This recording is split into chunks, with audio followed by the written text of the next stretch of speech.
Nia. Nia. All right, Nia.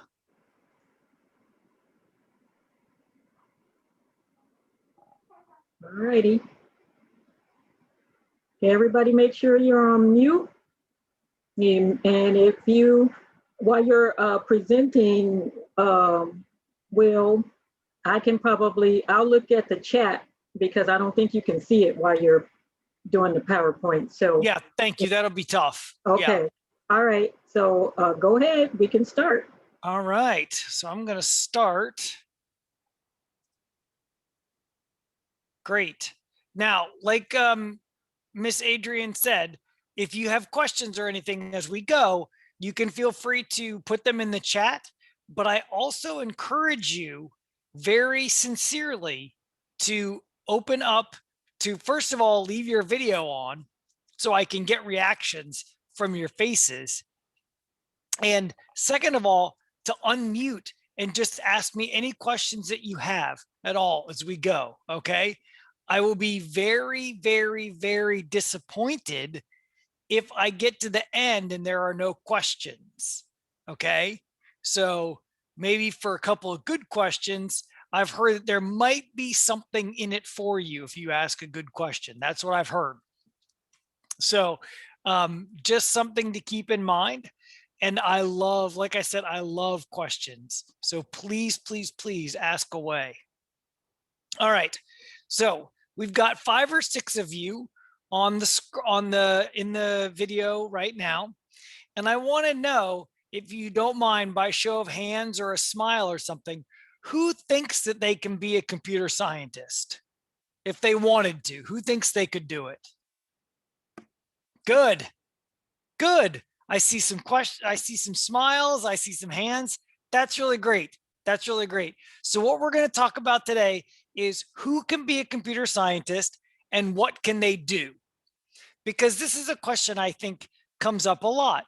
People say, oh, you can't be a computer scientist because, boy, look at all that technology. It's so hard to understand. It's so difficult to understand, but it's really not. And it's a great field to be in too. So I just want to make sure you know that anyone can be a computer scientist, anyone. And what they do is very, very, very simple. Okay, so first of all, I just wanted to share some pictures.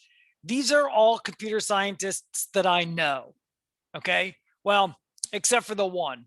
I don't know the one. She's an admiral in the Navy, or was an admiral in the Navy, and she is the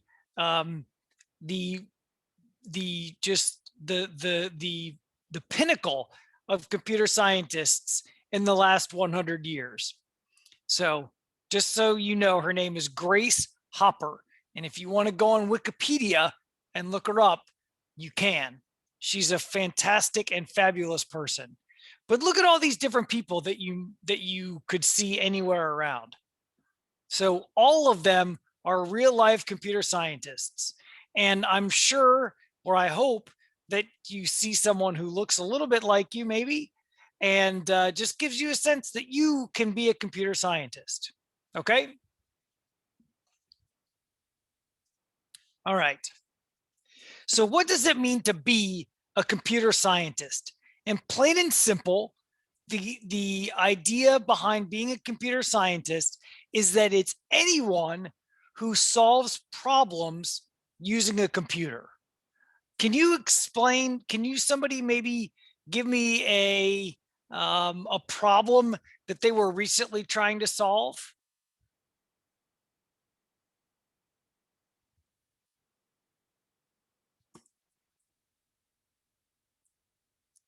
I'm very patient. Isabel says, what do you mean? I think they probably just need you to. Sure. So I just want any kind of general problem that you were trying to, maybe a math problem or a problem in science class, or maybe just around the house. Like, boy, I wish that I didn't have to, fold my clothes every day over and over and over again. Or I wish I didn't have to make my bed over and over and over again.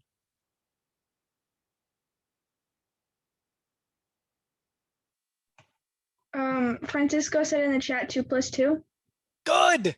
Yes, Cisco, that's a very good question. So one of the things that you can do that's very, very, very easy to do for a computer, and sometimes is very difficult for humans, is to do math. So math is a very easy for a computer. In fact, that's probably the easiest thing that a computer can do, is to do math. What's hard for a computer to do are some of the things that we take for granted that are very easy to do. So let me ask you a question. Who thinks it would be harder for a computer to recognize whether a picture contains a cat, or to calculate all the digits in pi?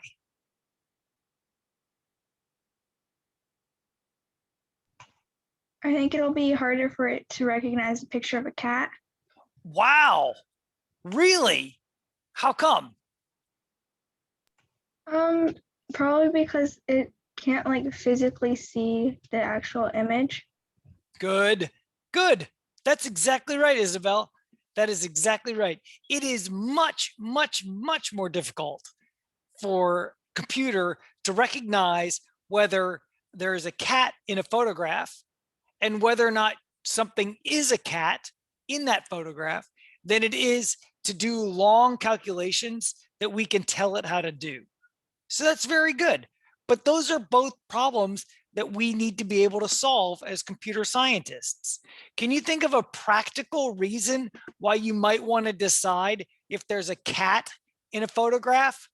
What's a good reason why you might want to know that? Maybe if you're looking for a picture of a cat, then you have to like be able to find one. Good, good. That's very good, Sophia. Good answer. Anybody else? Maybe you're shopping online for a cat. Good.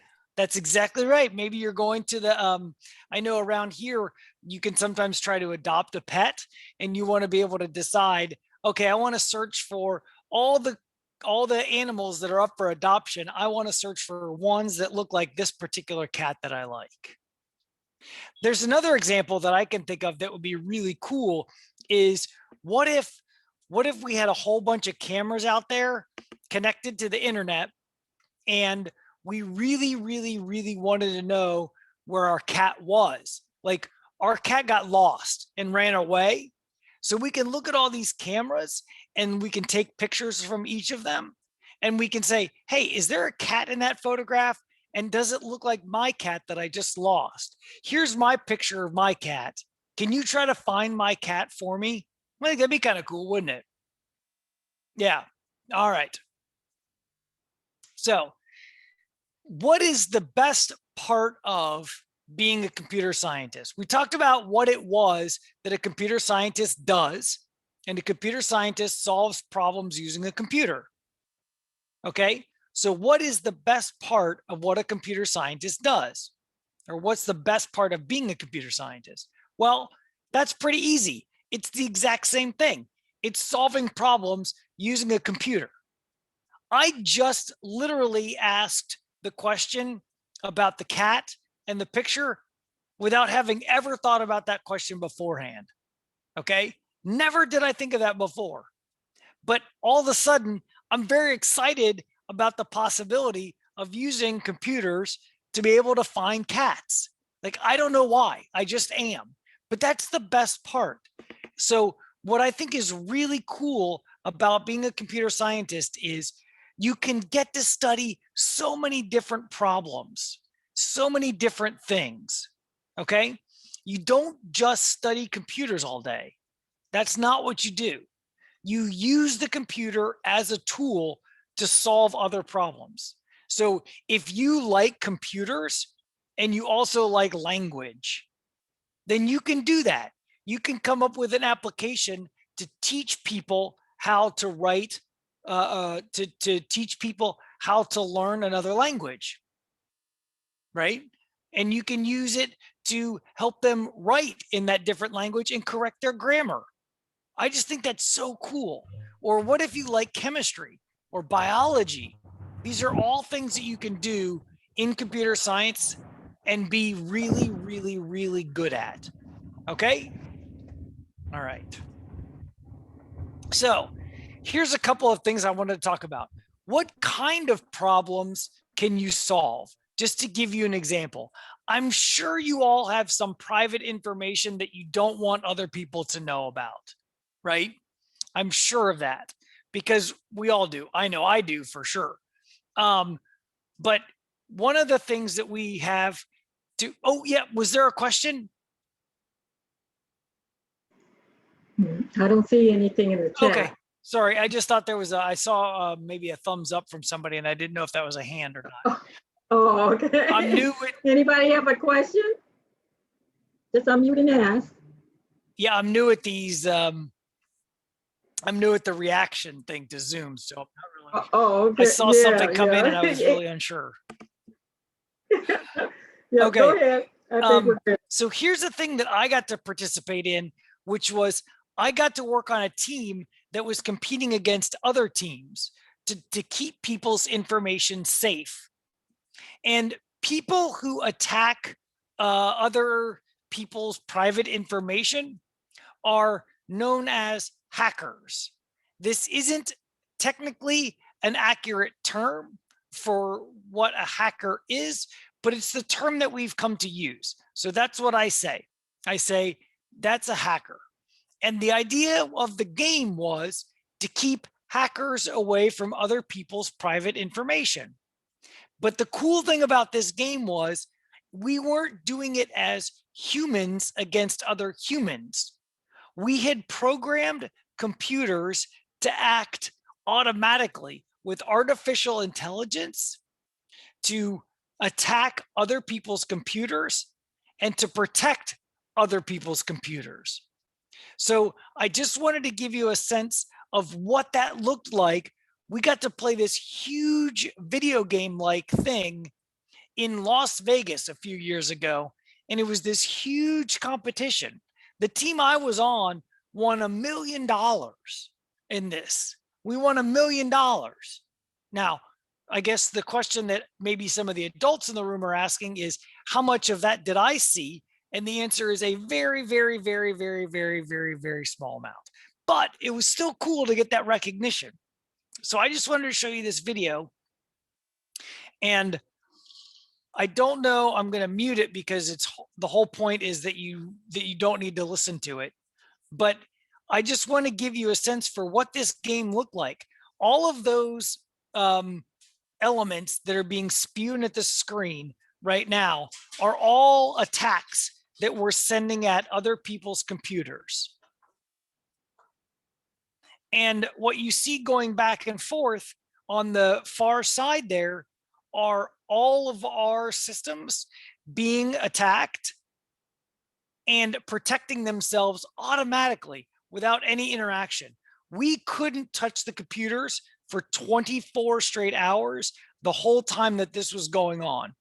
And the guy right there was our host for the competition. So he was explaining what things were going on at the same time that our computers were playing the game. And occasionally we would get scores and there would be a scoreboard for who was winning and who was losing. I mean, it was like a video game. It was like being in a real live video game. And that's what he's showing off here, which it was just one of the most amazing things I've ever been involved with. And I would have never thought that just by learning about computers, I would have been able to know that. And I would have been able to participate in that. I just think that's so cool. Does anybody have any questions about that application of computer science? Does that sort of thing? Yeah, go ahead. So if you were to want, like right now, can you hack someone's computer? It depends. I know this is being recorded, so I'm not going to say yes. Let's put it that way.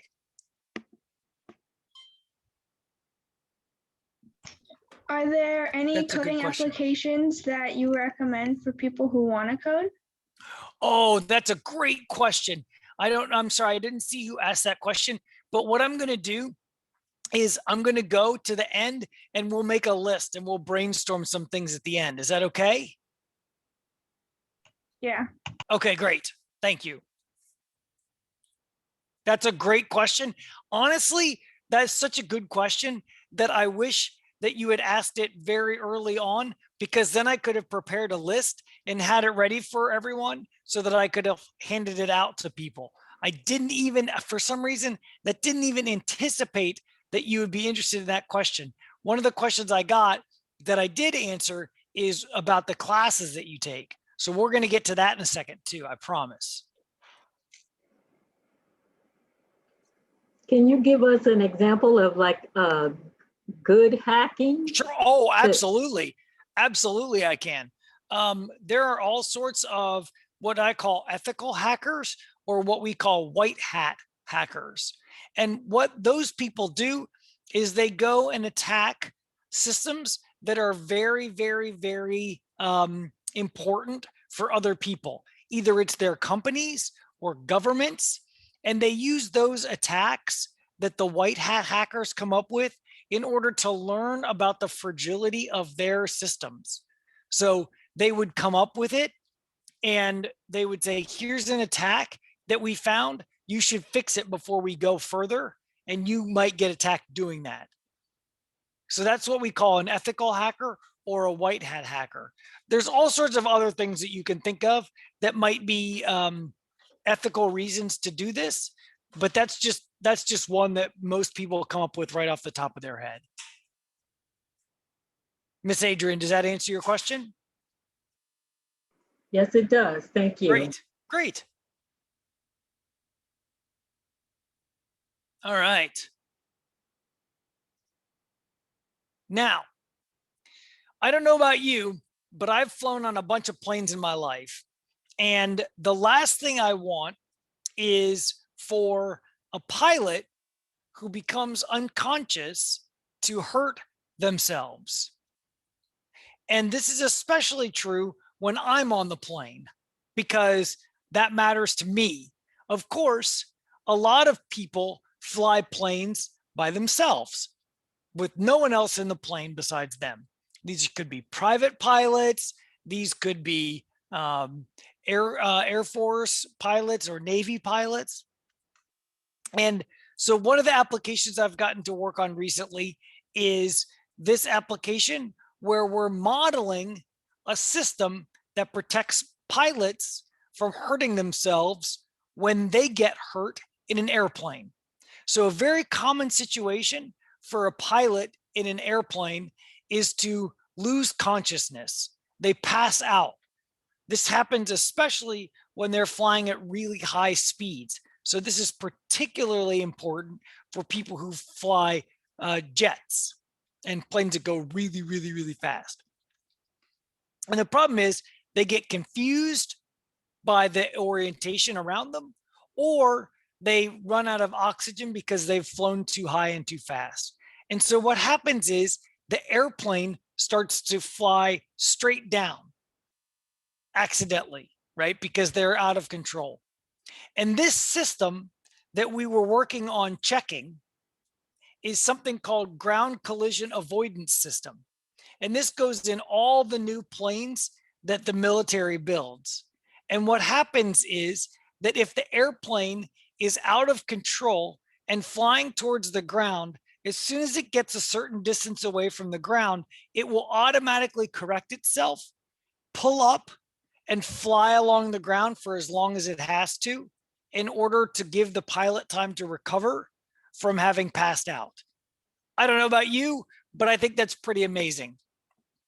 And this is a system that actually got deployed and has saved people's lives in real life. So what you see on the left is a model that we built of an airplane. This is a model of an airplane right now. What it's doing is it's flying through a bunch of points that it's been pre-programmed to fly through, which is another thing that we looked at.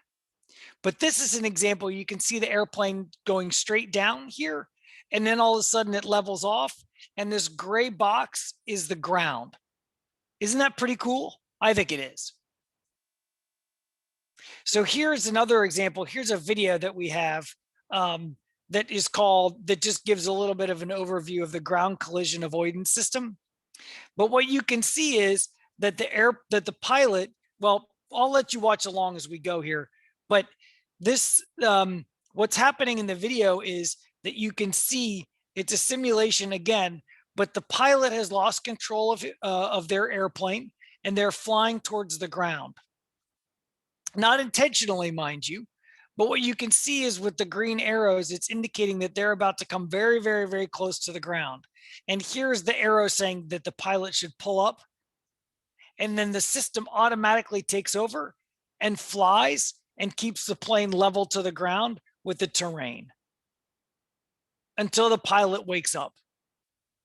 Isn't that pretty cool? What happens when there's like a mountain or something? That's a good question. So what it's using is it's using its radar to determine where the ground is, Cisco.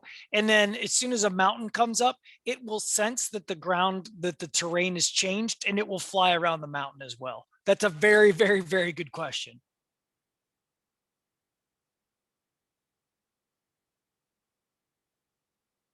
And the idea for the system is really, this is a backup system. This is not an autopilot system. This collision avoidance system is all about temporarily giving the pilot the opportunity to regain consciousness. Because usually what happens is when they've flown too fast and too high, the fact that the plane is now very close to the ground means that they're back at an air pressure that their brain can compensate for, and they're able to recover automatically. So they'll wake up on their own. Is there a certain speed that it has to go for like the system to like pick up that it's going too fast towards the ground? No, that's a very good question. The answer is no. If it just senses that it's going towards the ground at all, it will, and that the pilot is not in control. That's the other thing. The pilot, if this system were to misbehave, the pilot could always override it.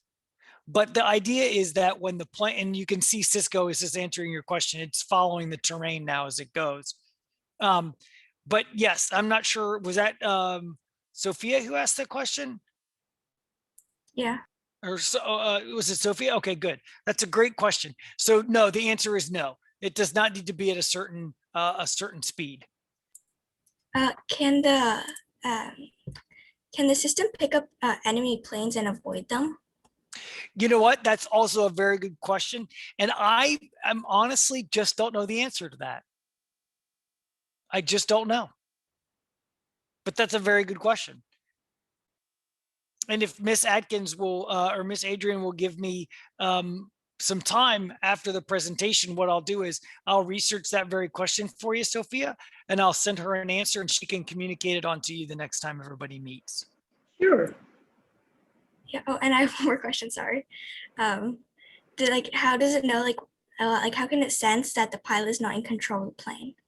Well, so that's a very relatively easy question to answer. But I mean, it's a very good question, but it's relatively easy for the computer to sense that, and I'll tell you why. It's easy because it assumes very stupidly that if you're flying towards the ground, you probably don't want to land on the ground. I know that sounds silly, but that's the answer. That's how it determines. And it's going to also ask the pilot by shaking the throttle for input. And if the pilot is unable to shake the handle, the control stick, then it assumes naively, maybe ignorantly, that it needs to be fixed and that the pilot is not able to do that control. Does that help? You understand, Sophia? Yes, thank you. Good, good. These are Okay. great questions, everybody. I have a question because I'm Yes. I'm interested. Yes, ma'am. Does it work when a plane is, say for instance, the pilot loses consciousness going up and he never flattens out the plane to where it would take a dive? Would it react the same way if he's in a upward motion? Ultimately, the plane, apparently, this is what happens. Ultimately, the plane will stall going up high enough and it won't be able to fly anymore. At which point it will start coming down again. And that's when this system kicks in. It does not kick in when it goes up, but I suppose see, I'm not an aeronautical engineer by training, so I don't know whether or not that's reasonable, but that's my understanding of the system. That's a very good question, though. There's all sorts of eventualities you can think of, aren't there? I just think it's really cool that this is what you could get to do if you're a computer scientist, is you get to just come up with these scenarios and try to solve them. What would concern you about a pilot losing consciousness? And Miss Adrian brings up a very good point. Can it sense water, the sensor, or does it have to be like solid? No, it can sense water. That's a very good question. That's a very good question. Yep.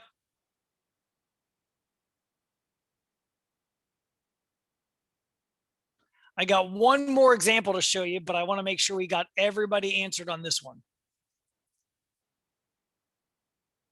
Good. Great questions, everybody. I love this. All right. Let's go to the next. If I can click somewhere other than that screen. Okay. So I will ask everyone a rhetorical question, but I'm assuming that everyone knows what's been going on since almost for exactly a year now. In a week, it'll be a year exactly since we've been dealing with the pandemic in the United States. And I'm assuming that everyone is aware of what's going on. First and foremost, before I start talking about this example, I hope everybody's families and everybody is safe and sound through all this and has been healthy. And if not, my thoughts and prayers are with those who are recovering. But one of the things that I got really fascinated in when this first started coming around was all of these models that people were talking about projected illnesses and the things that we needed to do to try to, what they were calling flatten the curve over and over and over again. They would say that we need to flatten the curve, we need to flatten the curve. And so what I did, without knowing anything about medicine or biology, I was able to take what I knew about computer science, pick up a book, and start recreating some of these models that they were talking about. And so what you can see is I wrote a very, very, very little model for the spread of the coronavirus, and I actually plotted it out. And so what you can see here on the left-hand side of your screen is a model for the way that the infection rate would go over time. So you can see that the result of this disease is that it immediately tries to, I don't know, can you see? I'm trying to annotate now. I wonder if this is something that I'm going to annotate. Hang on, annotate. And you can see it immediately goes up very, very, very quickly. And look, it gets all the way up here to the top. And what you can see is it takes longer for it to go all the way back down than it did for it to go up. And that's what everybody was so concerned about, was that we were going to go so fast that we were going to make everybody overwhelmed by people who were going to be in the healthcare services. And what you can see here on the left is a projection by real people who knew what they were doing and who knew what they were talking about. And it sort of looks the same, doesn't it? I just think that was the coolest thing that I've done in such a long time. In fact, I thought it was so cool that I decided to go back and get a master's in public health just so I could study this. And that's what I'm working on right now. So that's just an example of one of the things that you can do when you're a computer scientist. I just think that's so cool. Anybody have any questions about that?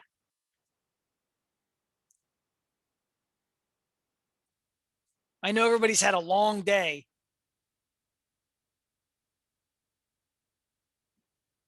But I appreciate everybody's attendance and everybody's interest in this. I think this is really cool. And what I think is really more cool than that is I think that you're interested. That's what I think is really cool. All right. So I'm going to clear that annotation off.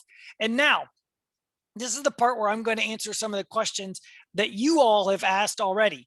You asked you asked Miss Adrian some of these questions and she sent them to me already. So let's see. First of all, I'm going to try to go back to my annotations here again so that I can clear that off. I hit the wrong button. I'm sorry. Clear all drawings. Okay, good. Now, what are some careers for a computer scientist? Well, number one, the most straightforward answer is you can be a software developer. You can write applications for the web. You can write applications for the computer. You can write them for the smartphone or a tablet. And what I think is really interesting is we are communicating with each other over one of these very applications. So let's just say that when you grew up, you wanted to be a computer scientist and you wanted to be a software developer, you could write the software that we're using right now. Isn't that amazing? I think it is. You could also write software for airplanes, cars, factories, robots. You can create tools for businesses to perform their tasks automatically. And of course, you could also make video games if that's what interests you. Video games are a huge, huge career opportunity for computer scientists. You could also be a data scientist. You should see the amount of data that we have about our world, about our Earth, about our people in it, about the biology of things that are in our body. We have all of this data, all of these numbers, all of these statistics, and we can make sense of them, and we can help cure disease. We can help solve problems. We can help solve problems like, again, like I just showed you, like the pandemic. We can work on that. As computer scientists, we have things that we can show people and can help. I just think that's amazing. And I think Cisco was asking earlier about hacking and what it means to maybe make an example. And then Miss Adrian asked a question about what it means to be an ethical hacker or a good hacker. And this is what we can do. We can, as computer scientists, we can be cybersecurity officers. We can protect people's personal information. We can prevent attacks on hospitals that would prevent people from getting care. We could protect power plants, airports, governments. It's amazing what we can do with that. But the bottom line is we can do anything as computer scientists. We can do absolutely anything.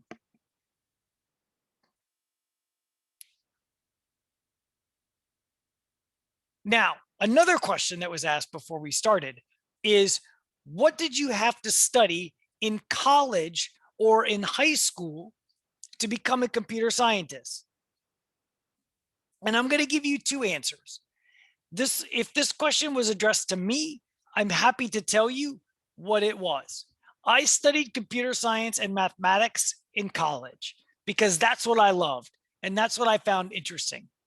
But like I've been saying the whole time, because computer science is about solving problems and having your brain working and understanding how your own brain works, is the benefit of being a computer scientist is that you don't have to study computer science in college. You just don't have to do it. You can if you want to, but you don't have to. You don't have to take certain courses. And quite frankly, you don't even have to go to college if you don't want to. I'm not sure how that is going to fly with Miss Adrian, so I apologize in advance. I want you to go to college because I think it's an incredible opportunity to learn and to learn about your brain. And that's the tool you need to have. Computer scientists don't even need computers. They just need their brains. But going back to the question, if you did want to take some courses in math, which courses would you take, especially in high school? There was a question distinctly about what classes in high school can I take? I'm not sure if you've heard of a class called probability and statistics. That's the study of playing cards or rolling dice or how often things happen. And that, like, for instance, how often do you get a heads when you flip a coin? That's statistics and probability. And that is really, really, really important. The other thing you might study is what we call linear algebra. And that is especially good if you want to be a video game developer. Is somebody drawing an XY coordinate on the screen? Oh, I was hoping they were showing me the math that I had to know, which I never learned. So Francisco asked, do you mean like AP stats? Oh, that's a good question, Francisco or Cisco. You can take AP stats. It would definitely help you. Yes, absolutely. Especially if you want to become a data scientist, which is a huge opportunity these days for careers. So yes, that's a great question. And that is exactly what I mean by that. Yes. Any other questions coming in? Ooh, I can pull up I can pull up the chat now so I can see that too. So the other one you might want to take is what we call discrete mathematics. And this is logic. Cisco, that's another very good question. I'm assuming that was you. Linear algebra. I'm not going to ruin the surprise for you, but it's all about studying matrices and vectors.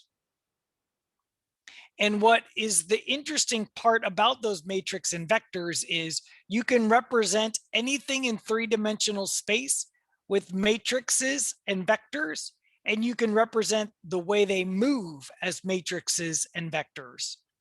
So if you're modeling something like humans playing basketball in a video game, or a ball being hit in the air, or maybe blocks being put together, then you can use that linear algebra as a way to do that.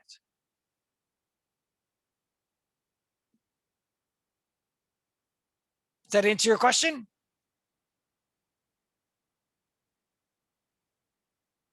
It's a fun course. It's a fun course. I wish I'd have paid more attention, I'll tell you that. That is one of the most commonly used pieces of information that I wish I had. That and probability and statistics. Wait, is that like a whole different course, or is that like in Algebra 2 or something? I'm sorry. Oh, that actually, you know what? You might get to that in Algebra 2 in high school. It's a whole separate course in college called linear algebra. But in high school, I don't remember. I'm getting old, so I don't remember when I learned that in high school. And the dirty little secret is I probably didn't, because I wish I'd have paid attention more in linear algebra. So pay attention in linear algebra and algebra courses. Please pay attention in all your classes. I'm begging you. But that is something. And so think about if you've heard the words vector or matrix or dot product. Do any of those terms ring a bell, Cisco? Yeah, we learned that like 2 weeks ago. Good. Yeah, that's great. Did you enjoy it? It's math. Yeah, I know. But it's actually, this is real live useful math if you're going to be a computer scientist. And it's stuff that I wish I'd have paid attention more to. And of course, you'll take calculus. You just sort of have to do that. Anybody else have any questions about what courses or what math courses in particular?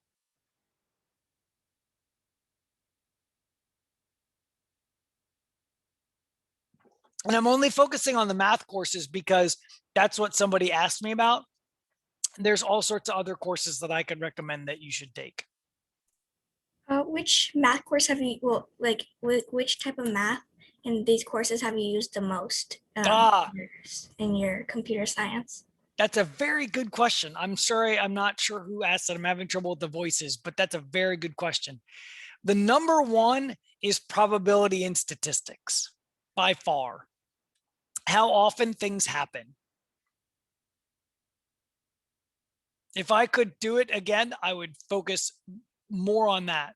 Second behind that is the linear algebra, is the matrices. But that's a very good question. Very good question.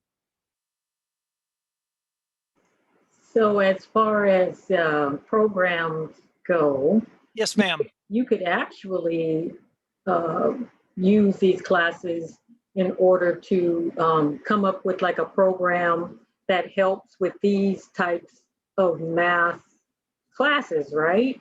Absolutely. Okay. Absolutely. Yes. And I think that's a great example of a way that you can use computer science to be a problem solver. And in fact, one of the cool things about being a computer scientist is that if someone comes up to you and says, hey, I'd really like you to write this application to help us teach probability and statistics, or to teach algebra, you could say to yourself, I do this all the time. I say to myself, oh yeah, I'm happy to do that. You know why? Because it's easy. The math is easy. I understand it. We're going to go. It's fine. I'll do it.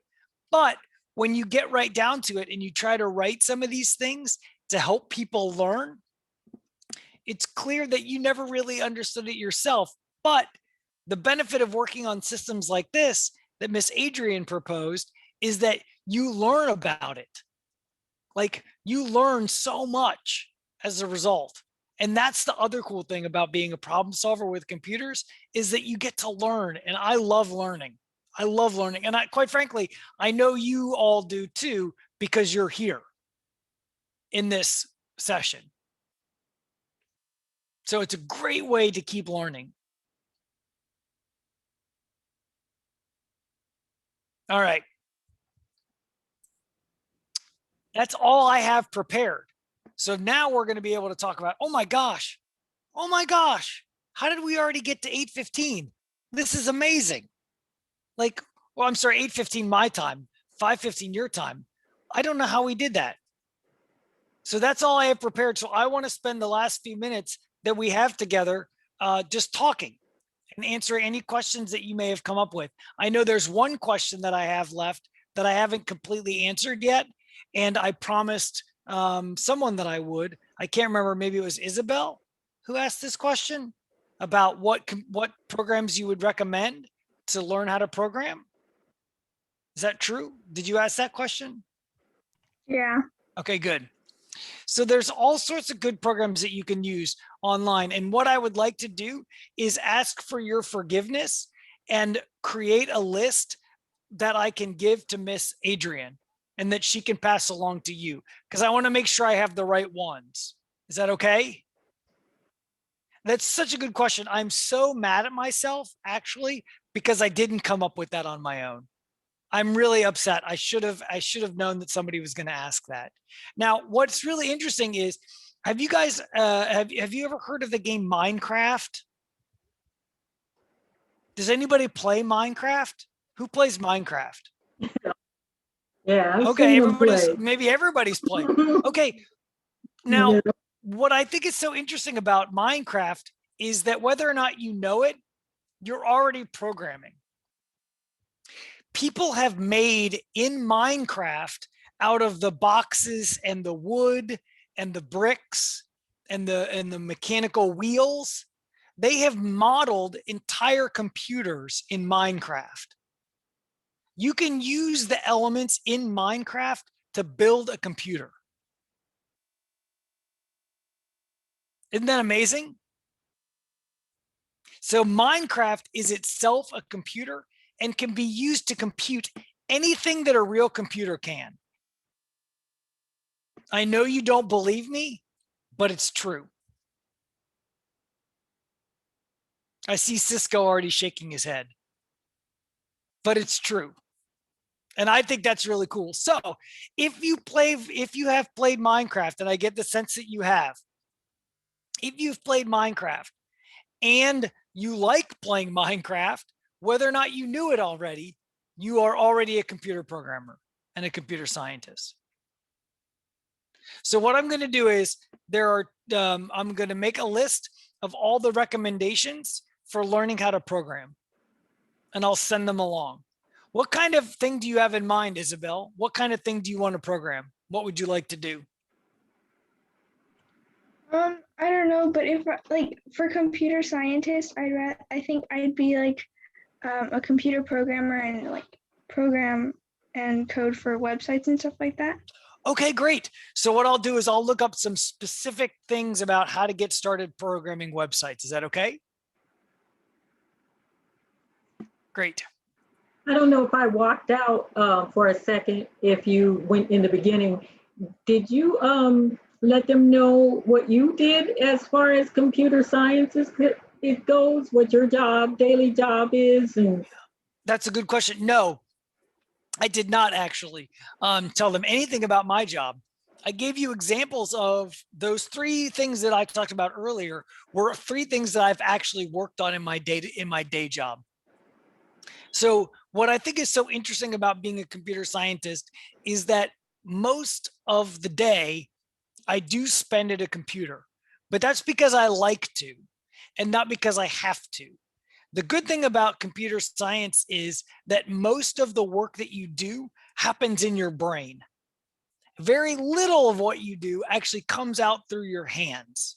So there's a lot of communication that happens. There's a lot of brainstorming that happens, but there's a very little bit that actually comes out in the end that turns into a product. And that's what I think is so interesting. So my day, a lot of it is spent either coding, actually writing code, or fixing problems in the code that I've written, or just thinking.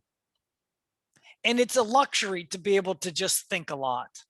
It really is. And that's the other thing that I think is really cool.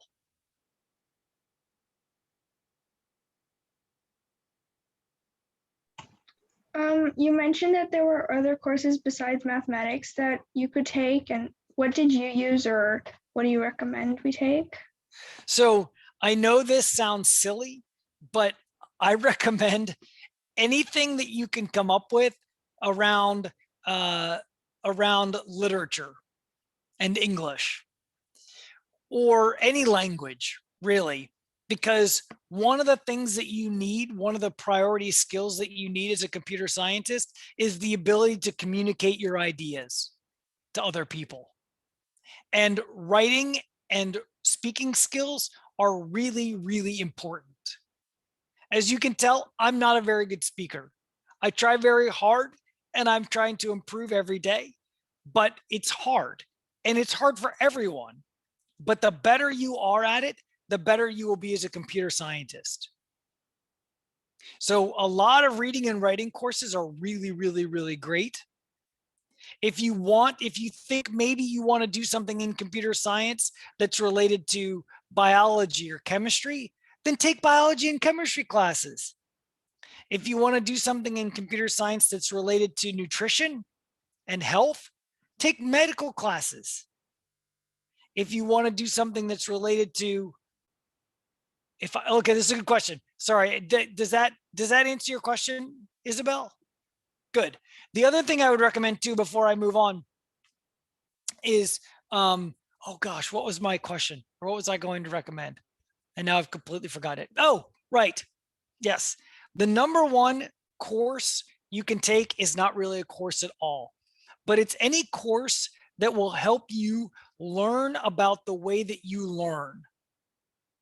Because understanding how you learn, do you like to learn by reading? Do you like to learn by listening? Do you like to learn by doing? Do you like to learn by touching and grabbing? Anything you can learn about yourself will help you as a computer scientist, because what you're being given every day is challenges, and you have to learn how to meet those challenges. And so the more you know about how you like to accomplish things, the better. Cisco, yes. Are you talking about computer aided design, Cisco, CAD? Yes? Okay, then yes, 100%, that is computer science. Absolutely. If you wanted to apply for a white hat hacker position, what is the official title and who would be the employers? That's a great question. So it's just to be clear, it's not white hacker, it's white hat hacker. So it's the kind of hat that we wear, whether or not we're ethical or not. But you could actually be called what is called in the industry a penetration tester. And this is a person who would go and attempt to penetrate other people's systems and to learn about their vulnerabilities. If you are going to be an employer for that, you could be the government. The government employs a lot of these people, but you could also be a private firm like a bank who was trying to investigate their own systems and make sure that they were up to speed.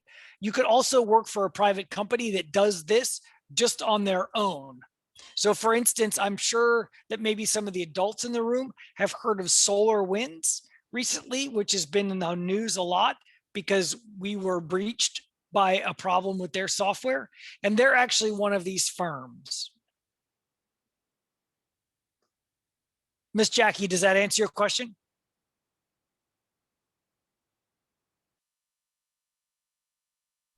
Yes, thank you. You're welcome. That's a great question. So Amari asked another great question. What's the best college for computer science? And this is one that I got earlier and I wasn't going to answer because the question, it's such a hard question. But I think that if you want me to give you the real answer by the rankings, it is schools like Massachusetts Institute of Technology, University of California, Berkeley, University of Texas at Austin, Princeton, Cornell, all of the traditionally big. University of Seattle at Washington is a huge school for this. But what I want to emphasize is that the degree and the school that you get it from is not nearly as important when you're in college as it is about the kind of action or enthusiasm you have for learning. No matter where you go to college, you can get the best education for you. I went to a very small school as an undergrad, and it was not ranked anywhere by anyone. But I know that I got a great education because I made the education what I wanted it to be. And I think in a lot of schools that you can do that. If you show the enthusiasm, the professors, they want you to succeed and they're willing to help you and they'll go that extra mile to help you. And you'll come out being so well prepared for your career, you won't even believe it. Is that a good answer to your question, Amari? Okay, good. But I think you are all on the West Coast. So any school, to be honest with you, UC Irvine, UC Davis, UC Berkeley, Caltech, University of Arizona. These are all great schools. University of Arizona, especially if you want to work in space. That's University of Arizona is a great one.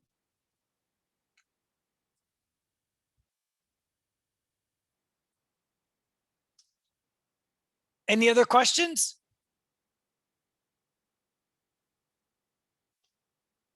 I know Mr. T has one. All right, well, let's lay it on me. I know he has one somewhere. He came on late. He's a actual middle school teacher from some of these kids that are online here, and one of our partners as well. So great. He's a busy guy, but he was able to make it today. Well, thank you for making the time, Mr. T. I appreciate that very much. It's my pleasure. It was fun listening to you. You were saying everything that my son was listening as well. So Good. You left out of school and I'm upset. It's CIT. Don't forget about California Institute of Technology. Oh, I meant that's what I meant by Caltech. I'm sorry. Did I not give you the right? That's okay. And Okay. and then my alma mater, Harvey Mudd. Oh, of course. Absolutely. So Absolutely. yes, that was so much fun. That was very interesting. And all the kids had some great questions. I loved it. You were bombarded.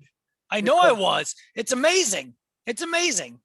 And I feel so bad for letting down a couple of people because I didn't have very good answers, but I'm going to get those answers. I promise.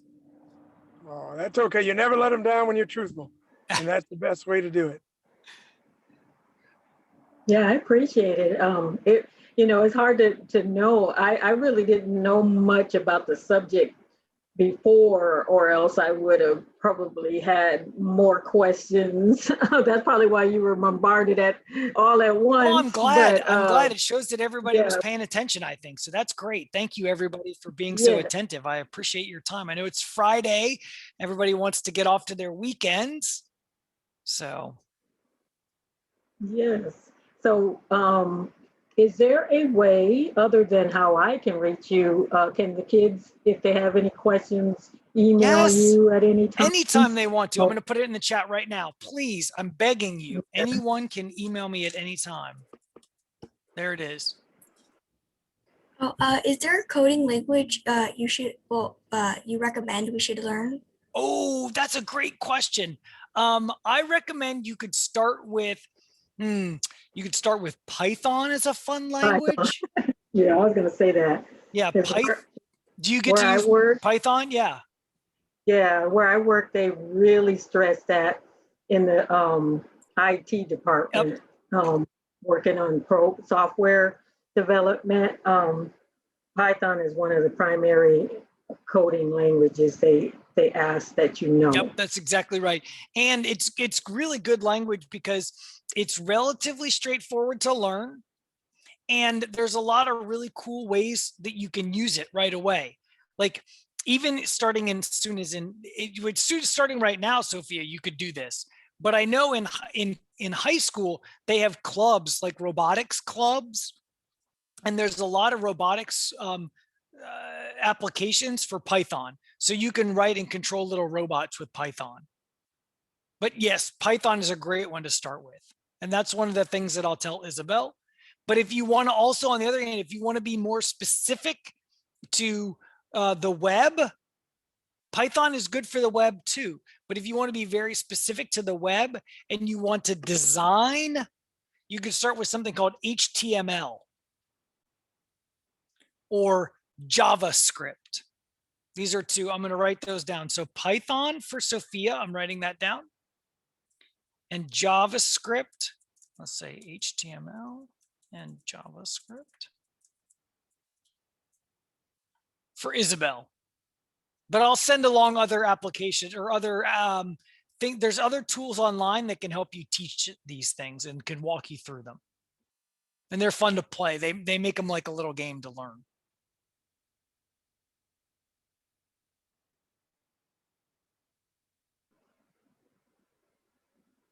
All right. Well, I think I've exhausted you. With brain overload, huh? That's right. That's right. Well, it's almost that time. We went pretty much the entire hour here. So yeah, trust me, I didn't anticipate going the entire hour. I will. Oh no, it was very interesting to me. This was a topic that I really was glad to incorporate in our learning because we were in space a lot and things like that. And I just know that there's a mountain of other types of jobs and things that these kids might want to learn. So I said, okay, this will be great. So I'm glad that you participated and took the time out of your day to show the kids and teach them. I really love that airplane simulation that you had. Isn't that cool? Yes, I did. And I also, because I wanted to ask the question actually about, they use that collision software for cars as well? You know what? That's a very good question. They don't use that very system, but I do know that there are collision avoidance systems in cars right now. Yes, it's not the one that we studied, but yes, there are collision avoidance systems in the newer cars. Perfect. Yeah, and it will, as an indication of how bad of a driver I am, I found out the hard way that my new car came with collision avoidance systems when it told me that I should start to brake the other day. Oh, and I was like, wait a second, how did you know that? And it was yeah, they wake you up now and they tell you to go take a coffee break and you've been driving too long. I started laughing. They're too smart. for me. That's right. Yeah. Yeah. Yeah. But I guess we've come to the end of our presentation, guys. If you want to come through me to get to Will, or you want to talk to him, you have his email address, and we're going to put you on rotation, Will. So we'll probably see you around June or sometime. I'm already looking forward to it. I'll tell you what, if I get to talk to everybody here again, I will absolutely do it. And more importantly, I'll know what to talk about a little bit more next time, so that I can give you some demos and some real life applications. I just wanted to give you a sense for where we were. And so next time what I can do is give you some examples. Oh, cool. Awesome. And if, Thank you. Thank yeah, you. and Thank you. yeah, and if Miss Jackie or Mr. T would like me to come and talk to their classes independently, or doing anything with their classes, I'm more than happy to do that. I would love to do it. And I would be very upset if you wanted that and didn't ask. Oh, wow. Because- Oh, And you're Mr. T is a awesome, Will. science teacher also, Yep. so that would be perfect for his Yep. class. Certainly would be, certainly would be. So anything anybody wants, please just let me know. You've got my email address. And if you didn't write it down, just have Miss Adrian contact me. I would love to do that. So thank you all very much. Oh, thank Awesome, you. awesome. Thank you. Give them a hand, kids. Thank you very much. I appreciate it. All right, guys. Thanks for coming. And then we'll see you guys next week, okay? Yes. And Sophia, thank you so much for your note. That is so kind of you to write that. You are you are priceless. And whoever has taught you well. So Yes, they're beautiful Yes. kids. Thank you. All right, guys. I'm gonna keep that note all weekend. Thank you.